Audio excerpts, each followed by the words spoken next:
ठाण्यामध्ये गणेश नाईक आणि इतरांकडून श्री एकनाथ शिंदे यांना घेरण्याचा प्रयत्न. शिवसेना प्रवक्ते अरुण सावंत. एकनाथ शिंदे यांनी ठाण्यामध्ये आणि राज्यामध्ये जे काही नाव कमावलं ते स्वतःच्या मेहनतीने आणि गोरगरीब जनतेची सेवा करून महायुतीमध्ये राहून महायुती मधील नेत्यालाच घेरण्याचा प्रयत्न येईल. ठाण्यामध्ये शिंदेंना शह देण्याच्या अगोदर ठाणेकरांची मने जिंकावी लागतील.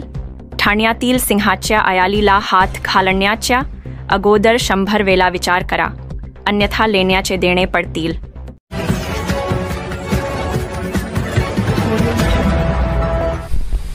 पहा कसं आहे, अनेक वर्षांच्या वनवासातून काही नेते मंडळी आता बाहेर पडली आणि त्यांना वनाचाच कारभार सांभाळायला दिला गेलेला आहे. आता त्यांच्या डोक्यामध्ये हवा गेलेली आहे की काही हे काही मला माहीत नाही, परंतु त्यांनी सरळ सरळ सिंहाच्या आयाळीला हात घालण्याचा प्रयत्न सुरू केलेला आहे. सिंह हा वनाचा राजा असतो हे ते विसरलेले आहेत. एकनाथ शिंदेजी यांनी जे काही कमावलेलं आहे ठाण्यामध्ये म्हणा किंवा संपूर्ण राज्यामध्ये म्हणा, ते त्यांनी कष्टाने मेहनतीने आणि जनतेची सेवा करून मिळविलेलं आहे आणि म्हणूनच जनतेने त्यांना मुख्यमंत्री पदावर आरूढ केलं.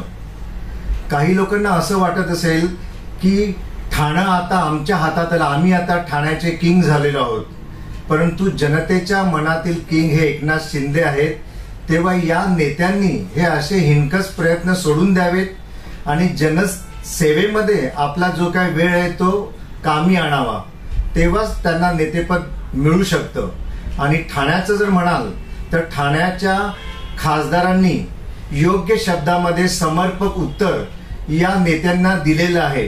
तेव्हा मी या क्षणी एवढंच सांगेन की ठाण्याचे अनभिषिक्त सम्राट म्हणा किंवा जनसेवक म्हणा, हे जनतेच्या सेवेतून जनतेने त्यांना ते पद बहाल केलेलं आहे. तेव्हा इतरांनी उगीच स्वप्न पाहू नये, अन्यथा त्यांचा वानप्रस्थाश्रम जास्त दूर नाही.